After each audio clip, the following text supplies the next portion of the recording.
Birds slammed into the windows in the late afternoon, tapping thumps at 6 o'clock in the evening when the sun dipped down below the eaves of the house. That weekend, I swamped out the koi pond, fished out old beer bottles and reeds of club Spanish moss that dripped water on my shoes like wet hair. Elizabeth had asked me not to start on any projects while she was out of town, but I picked up a flyer from the home improvement store on one of my past trips, and I wanted to try something. Let the sunshine in, a how-to for simulating summer in your home through paint technique. Elizabeth's studio was bone white, and I thought it could be a nice surprise if I finished it before she got back from the conference.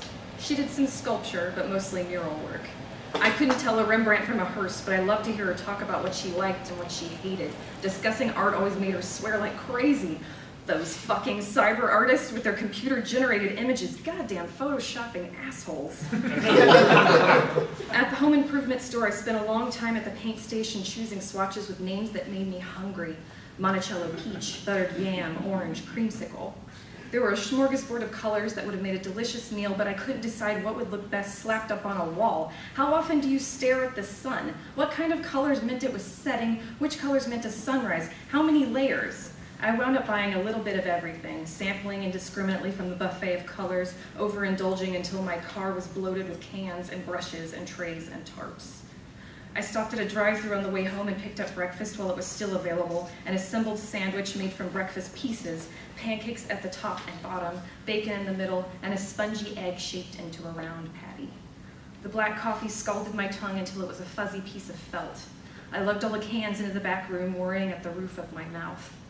Elizabeth's studio had stacked canvases brokering the perimeter. Its wide wall of picture windows let in all the light from the yard and turned it into a nature preserve. The sun came sucking in through the top panes as I flipped out the white plastic tarps onto the floor, mixing up gallons of paint in a variety of ribbed trays. I edged the trim and washed the whole wall in clementine and butter and sunny side up. As the morning wore on, the birds circled the yard out back near the overhanging oaks, chasing each other up and into the branches.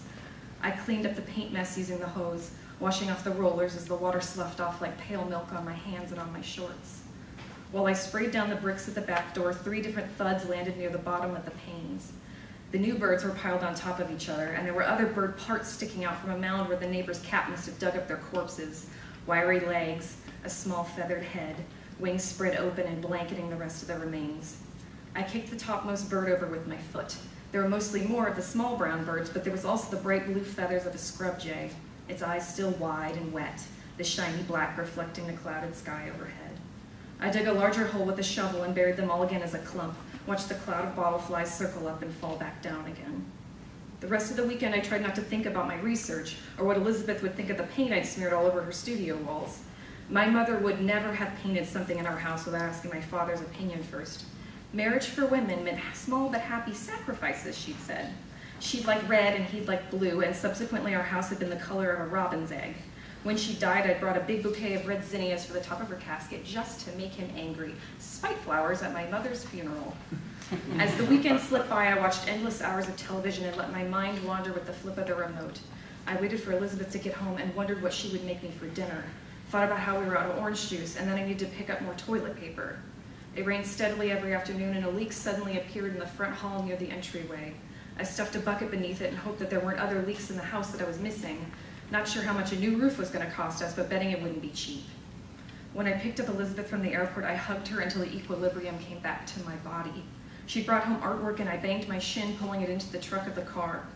Back at the house, I roamed our kitchen while she unpacked her clothes and used the bathroom.